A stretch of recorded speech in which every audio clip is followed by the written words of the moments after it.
Buenas, vamos a empezar con esta introducción general a una clase que es riesgo cardiovascular 1, que estará dividido en diagnóstico rastreo de hipertensión arterial, diabetes mellitus y dislipemias. Por lo tanto, tenemos como objetivos generales enfermedades crónicas no transmisibles, concepto, epidemiología, morbimortalidad, diabetes mellitus, sobre todo vamos a hablar de la tipo 2 en este encuentro, definición y clasificación, criterios diagnósticos, estudios complementarios, seguimiento y rastreo, hipertensión arterial, así como su definición, clasificación, diagnóstico, estudios complementarios también, y dislipemias, con su definición, clasificación, epidemiología, rastreo, diagnóstico y seguimiento, ¿sí? Para empezar a hablar un poco de estos temas en particular, y teniendo continuación a lo que venimos desarrollando en esta unidad de aprendizaje, vamos a hablar un poco de enfermedades crónicas no transmisibles, de forma muy general, ya que son contenidos que lo van a ir desarrollando a lo largo de su carrera y sobre todo en el ciclo clínico, ¿sí? Las enfermedades no transmisibles se dividen generalmente en enfermedades crónicas no transmisibles y lesiones de causa externa, que también lo van a ir viendo en la medida que pase y progresen en la carrera de medicina. Y sobre todo hoy vamos a entrar en enfermedades crónicas no transmisibles, que están representadas de forma muy general.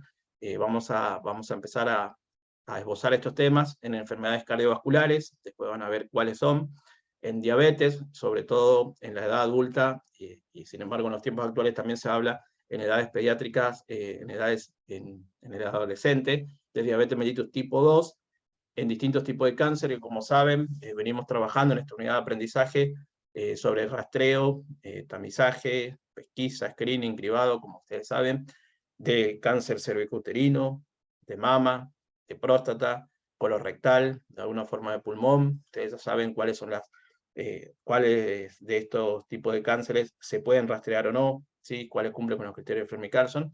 Y también, quizás en tamizaje no lo vemos, pero lo van a ver en medicina interna, sobre todo en cuarto y quinto año, enfermedades respiratorias crónicas, ¿sí? Esto de forma muy general. Tenemos que saber que para hablar de estos temas, como ustedes ya saben y vienen trabajando desde el primer año de la carrera, hablan de lo que es un factor de riesgo. De forma muy general tenemos que saber que los factores de riesgo son aquellos rasgos, características, quizás exposiciones que tiene un individuo, una persona, a aumentar la probabilidad de sufrir una enfermedad o lesión. Y ahí, como decimos, ¿cómo relacionamos los factores de riesgo, las enfermedades, las secuelas, con los niveles de prevención? Y ahí viene la importancia de la prevención primaria, porque la prevención primaria es aquella que trabaja en evitar que aparezcan estos factores de riesgos, ¿vieron? A diferencia de la prevención secundaria, que ya trabajas, como siempre decimos en las clases, cuando puede existir una enfermedad, pero sin síntomas y signos, por lo cual se puede rastrear, ¿se entiende? Para hablar de factores de riesgo cardiovascular en sentido muy general, hablamos del tabaquismo, ¿sí? De cómo influye esto en enfermedades cardiovasculares. Ahí dice IAM, significa infarto agudo de miocardio, o ACV, accidentes cerebrovasculares. La hipertensión arterial, que ahora vamos a ver qué significa, dislipemia, la dieta no saludable, la obesidad, la diabetes mellitus, factores psicosociales y ausencia de ejercicio. Vieron que acá hay varios factores de riesgo que pueden ser modificables, por lo cual se pueden trabajar tranquilamente en la consulta que ustedes van a asistir, como consejería o incorporar a las decisiones compartidas, que ya saben cómo se hace. Bueno, vamos a empezar a hablar de diabetes mellitus. Manu. Bueno, ¿cómo están? Para empezar a hablar un poco de diabetes, se trata de una enfermedad metabólica que tiene un alto impacto en la calidad de vida y que en las últimas décadas se viene convirtiendo como una epidemia mundial. Su prevalencia viene en aumento junto a la del sedentarismo, el sobrepeso y el envejecimiento de la población. Además de la mortalidad que causa la diabetes en sí misma, sabemos que un estado de hiperglucemia crónico se relaciona directamente con el riesgo de sufrir enfermedades cardiovasculares, como las que decíamos recién, el ACV, el infarto agudo del miocardio, además de otras complicaciones orgánicas importantes que causa la diabetes, como la retinopatía, la insuficiencia renal, etc. Pasamos a la siguiente. Ahí está. Definimos a la diabetes como un grupo de enfermedades metabólicas que se caracterizan por la presencia de un estado hiperglucémico, el cual puede ser resultante de un defecto en la secreción o en la acción de la insulina, o una combinación de ambas. Vamos a tener tres tipos principales de diabetes. La tipo 1, que tiene que ver con la destrucción por autoanticuerpos de las células beta de los islotes pancreáticos, en el cual va a haber probablemente una deficiencia total de la hormona. Por este motivo decimos que la diabetes tipo 1 es insulino dependiente. La diabetes tipo 2, de la que más vamos a hablar hoy, tiene que ver con una pérdida en la función de estas células beta en el trasfondo de un proceso de resistencia a la insulina. Por otra parte, la diabetes gestacional es una alteración en la tolerancia a los hidratos de carbono que se diagnostica en el segundo o tercer trimestre del embarazo. Y después otros tipos específicos de diabetes, como puede ser por una enfermedad del páncreas, como una fibrosis quística o pancreatitis, o inducida por sustancias exógenas, como por ejemplo la diabetes que sigue a un tratamiento crónico con corticosteroides. Bien, sabemos que tenemos un páncreas exócrino que se encarga de la producción y secreción de enzimas digestivas a la luz del duodeno, y un páncreas endocrino que tiene que ver con los islotes de Langerhans, que tienen las células alfa encargadas de la producción de glucagón y las células beta que se encargan de la producción de insulina. La fisiopatología de la diabetes es muy compleja, tiene muchos factores celulares y hormonales implicados, pero como una primera aproximación podemos decir que consiste en alteraciones celulares y metabólicas que alteran la homeostasis de la glucosa. Y en esto hay dos factores principales que se correlacionan, que es la disminución de la función de estas células beta y la resistencia a la insulina, que es una incapacidad que tienen las células en respuesta a la insulina de ingresar la glucosa o utilizarla para sus procesos metabólicos. Bien, los factores de riesgo que conocemos para el desarrollo de la diabetes tipo 2 son el antecedente de un familiar de primer grado con diabetes tipo 2, la tolerancia alterada a la glucosa o una glucemia alterada en ayunas, que ahora voy a explicar lo que significan, el sobrepeso y la obesidad, que se relacionan fuertemente con este proceso de resistencia a la insulina, la hipertensión arterial, la dislipemia, enfermedad cardiovascular establecida, una edad mayor a 35 años, o antecedente de diabetes gestacional o un recién nacido macrosómico. Bien, antes de hablar del diagnóstico de diabetes, tenemos que saber que hay un estado previo al desarrollo clínico de esta enfermedad, que consiste en una elevación de la glucosa normal en sangre esperada, pero sin alcanzar los valores de diabetes. Estos valores de corte entre normoglucemia e hiperglucemia se fueron cambiando a lo largo del tiempo con la relación que se encuentra entre distintos valores de glucemia y el riesgo de desarrollar diabetes. Entonces, la Asociación Americana de Diabetes nos habla de dos estados prediabéticos. Uno es la glucemia alterada en ayunas, que es una glucemia de 100 a 125 miligramos por decilitro post-ayuno, y la segunda es una tolerancia alterada a la glucosa, que es una glucemia de 140 a 199 miligramos por decilitro, luego de una prueba de tolerancia oral a la glucosa. Estos dos son estados previos a la manifestación clínica de la diabetes, que se sabe que pueden revertir la normalidad. De ahí la importancia de considerarlos como factores de riesgo y hacer prevención. Bien, ¿cuándo podemos decir que un paciente tiene diabetes mellitus tipo 2? En cualquiera de estos tres escenarios. Uno es luego de realizarle dos glucemias en ayuno, en 2 días distintos, que den valores iguales o mayores a 126 miligramos por decilitro. Otro escenario posible es con una glucemia igual o mayor a 200 miligramos por decilitro, 2 horas después de administrar al paciente 75 gramos de glucosa anhidra disuelta en agua, que es lo que se conoce como una prueba de tolerancia oral a la glucosa. Y un tercer escenario es ante un paciente que nos venga a la consulta manifestando síntomas cardinales de diabetes, como son la poliuria, la polidipsia y la polifagia.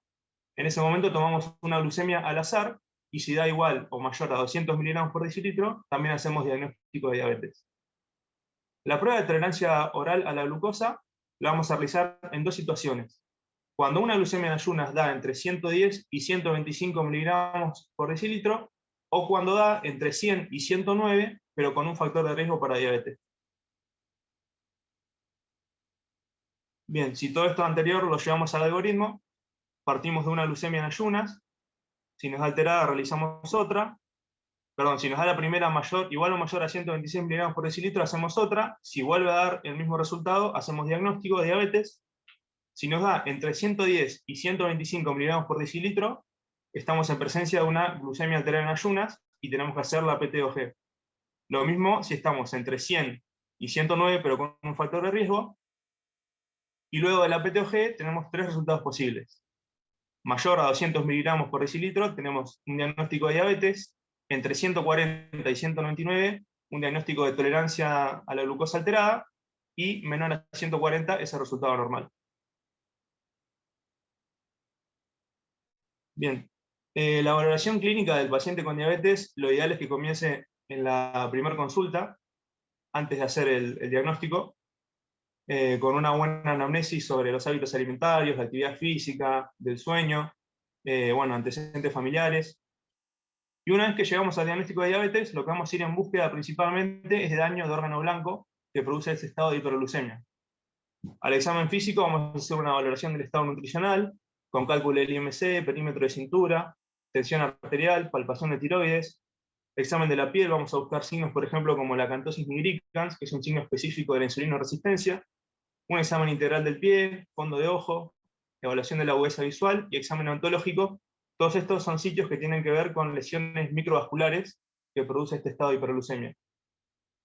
Al laboratorio lo mismo, vamos a ir a buscar alteraciones como en el perfil de lípidos, la función hepática, una orina completa y la función renal, para evaluar también si ya hay algún tipo de daño en el riñón. Y un electrocardiograma para buscar ya alteraciones de tipo macrovasculares. Pasamos a la última. Bien, con respecto a rastreo, si bien no contamos en la actualidad con evidencia que nos permita recomendar un rastreo universal de diabetes, sí está indicado hacerlo en ciertos grupos poblacionales, como son todas las personas a partir de los 45 años, o personas, independientemente de su edad, que tengan una glucemia alterada en ayunas, una tolerancia a la glucosa alterada, enfermedad cardiovascular, hipertensión, dislipemias, o un antecedente de diabetes gestacional o recién nacido macrosómico. Y se va a realizar con una determinación de glucemia en ayunos en el contexto de un control periódico de salud una vez al año.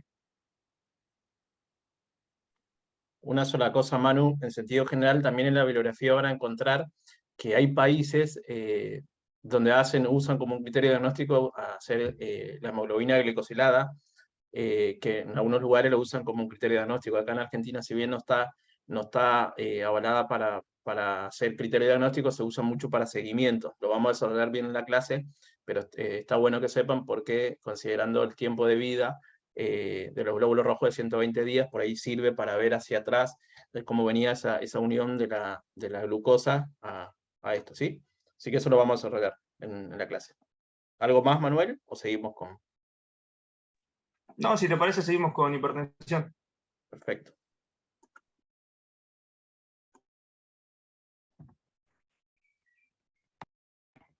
Bien, siguiendo un poco con las enfermedades crónicas no transmisibles, nos encontramos con la hipertensión arterial, que es una enfermedad de alta carga de mortalidad y que va creciendo a medida que van pasando los años.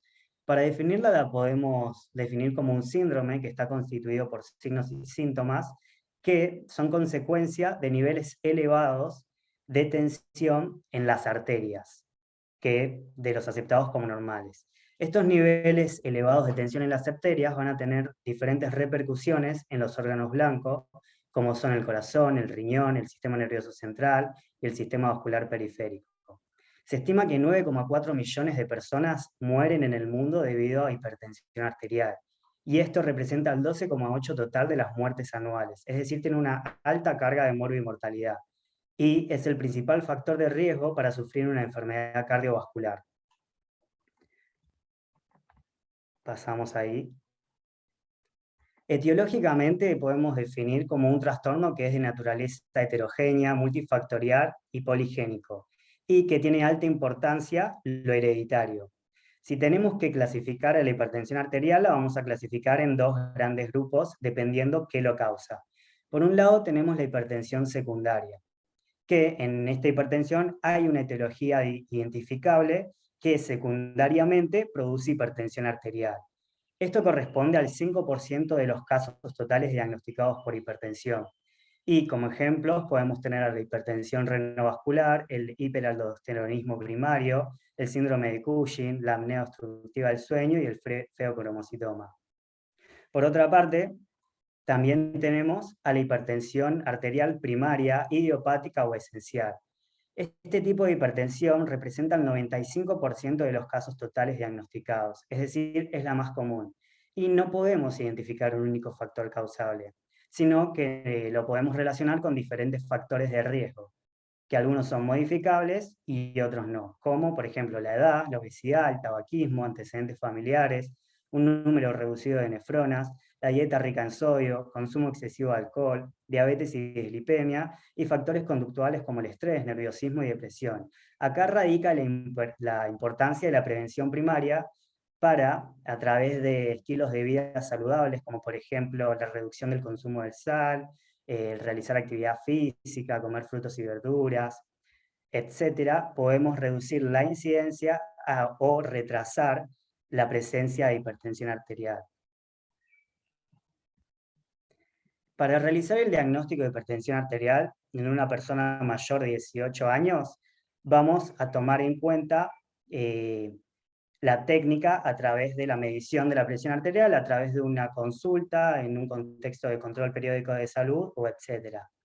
Y a través de eso vamos a definir la hipertensión arterial como la presencia de presión arterial sistólica igual o superior a 140 milímetros de mercurio y o la presencia de presión arterial diastólica mayor a 90 milímetros de mercurio, en 2 o más oportunidades, en días no consecutivos y utilizando una técnica correcta.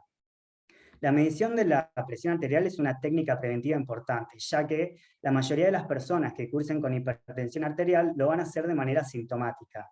Es por eso que a la hipertensión arterial se le suele decir la asesina silenciosa, ya que no hay unos signos y síntomas que podamos decir si son de hipertensión arterial, sino que o va a ser asintomática o va a debutar directamente con daño a órgano blanco, como puede ser un infarto agudo de miocardio o un accidente cerebrovascular. Entonces, lo ideal sería medir al menos una vez por año la presión arterial en un contexto de control periódico de salud, por ejemplo.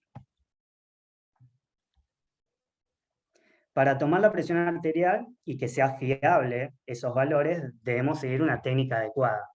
En primera instancia, lo que debemos hacer es preguntarle al paciente si realizó ejercicio, si comió, si tomó café o fumó en los 30 minutos previos, ya que realizar estas actividades puede modificar los niveles tensionales en sangre.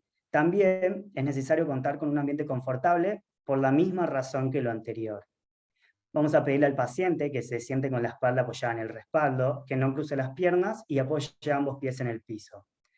Vamos a elegir un banquito apropiado según la contextura del paciente y lo vamos a colocar 2 centímetros justo por encima del codo. Lo vamos a ajustar de una manera que puedan entrar 2 dedos por debajo del mismo.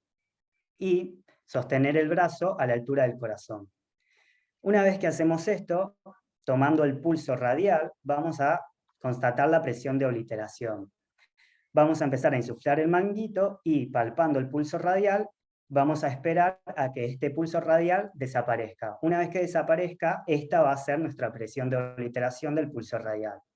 Y a partir de eso, sí vamos a ir a tomar la presión arterial propiamente dicha. Para esto vamos a colocar el estetoscopio en la arteria radial, sin contactar con el manguito, y vamos a insuflar 30 milímetros de mercurio por encima de la presión de obliteración antes tomada. Y vamos a desinflar el manguito a una velocidad de 2 milímetros de mercurio por segundo. Y una vez que empezamos a hacer eso, vamos a registrar los ruidos de Korotov. Estos van a estar dados por él.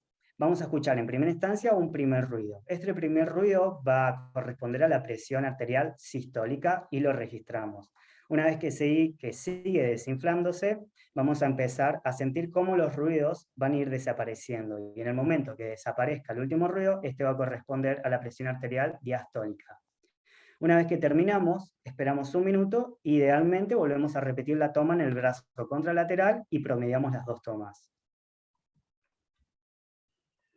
Por último, es muy importante en todos los pacientes con diagnóstico reciente de hipertensión arterial o en pacientes con diagnóstico de hipertensión arterial histórica, evaluar la presencia de otros factores de riesgo, como pueden ser la dislipemia y diabetes, y el posible daño a órgano blanco. Para eso vamos a pedir diferentes exámenes complementarios. Por una parte vamos a pedir un perfil lipídico que va a estar integrado por el colesterol total, triglicéridos, colesterol HDL, colesterol LDL, y una glucemia en ayunas para evaluar, como antes dijimos, la presencia de los diferentes factores de riesgo, como dislipemia y diabetes. Por otra parte, vamos a pedir un electrocardiograma para evaluar el posible daño a órgano blanco, que en este caso sería el corazón, para ver si existe o no la presencia de hipertrofia ventricular izquierda que se produce debido a los niveles tensionales altos en sangre. Siguiente vamos a pedir un ionograma, que vamos a evaluar más precisamente la cantidad de sodio que existe en el plasma, una orina completa junto a urea y creatinina para evaluar la función renal, ya que la hipertensión arterial es una de las primeras causas de insuficiencia renal, y una evaluación oftalmológica en el contexto de poder evaluar si existe o no daño en la retina. Nachi, agrego una sola cosa, que el ionograma también Dale, sirve, sí. lo van a ver el año que viene, sobre cómo está el sodio, potasio y cloro, sobre todo por algunos antihipertensivos que se usan. Pero bueno, en forma general tienen que saberlo así como lo dijo Nachi.